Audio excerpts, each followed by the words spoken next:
Okay, now that we created the object, we are going to save the object. How are we going to save it? Dot SetData dot GetData dot HasData.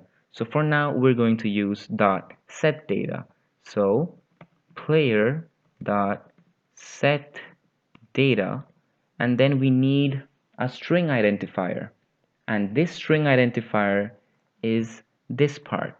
We have made this read-only so that this string does not change, so that we do not access something else by mistake. So instead of writing over here PlayerInfo instead, so that, and we're gonna store player.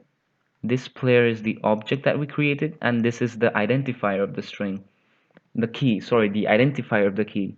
So to make chances less that we write something else, we are going to use a constant variable, which in this case is test dot player dot data dot, what was the name? Data identifier.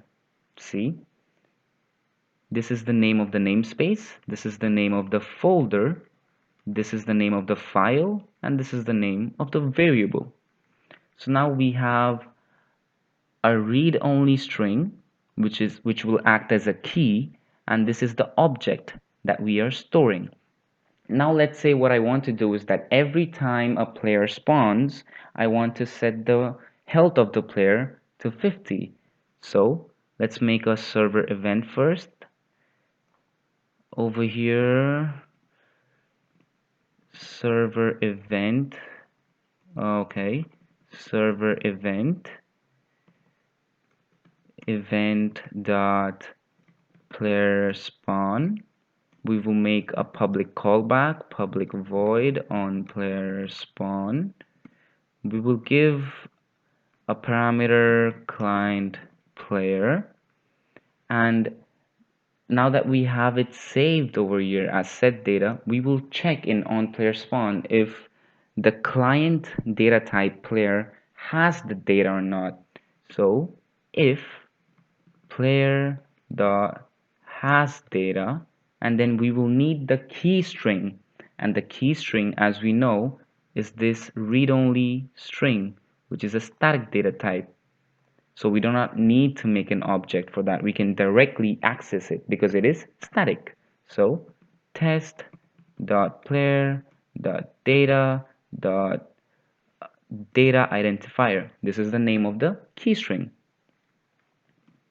If the player has this data, which is the object that we created right over here, you see right over here, if the player does have it, then we will do something. We will set the health to 50.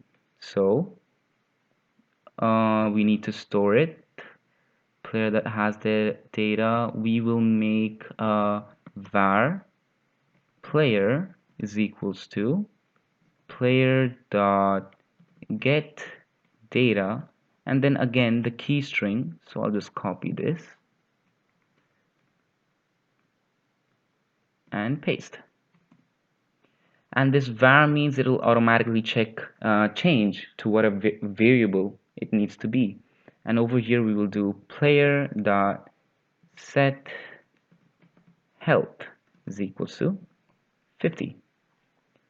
Player has the function set health over here, as you can see, which we can access, and then we changed it to, oops, this was a function, to 50. Now let me start the server and I'll pause it right about now. Well, it is loading for quite a while. Okay, we are connected, and as you can see right over here, my health when I spawned became 50, even though it was at 100. So this is how a class object works, and that is how HasData, GetData, SetData works as well. Now, one more thing before I end this video is that you always need to destroy the, what's it called? the object that you have used in SetData. Even though when the player disconnects, it automatically gets destroyed, but just for the safety, because safety is better than cure, you have to destroy it yourself, just in case. So let me just turn this off back over here. We will make another server event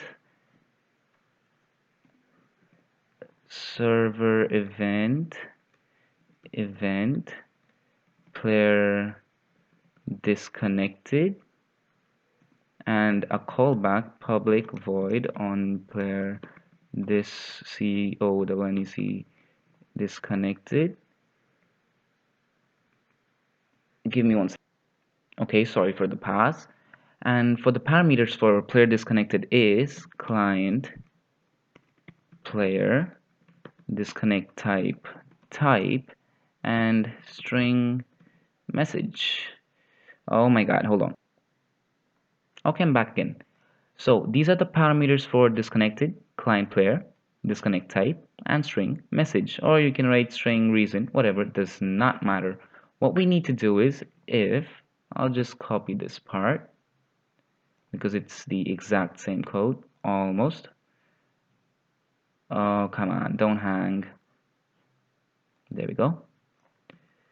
And we will check if player has data. We will simply do player dot, okay, player dot reset data, and then the key string, which is this for my case, because this key string is a constant, which I'm again repeating, is in the data class. Constant, which means read only, and static, which means I do not have to create an object, so I can directly access it by file name, namespace name, folder name, file name, and the name of the variable. And that's about it. If you learned anything, then please do leave a like and subscribe, and we'll see you in the next video. I mean I. Peace!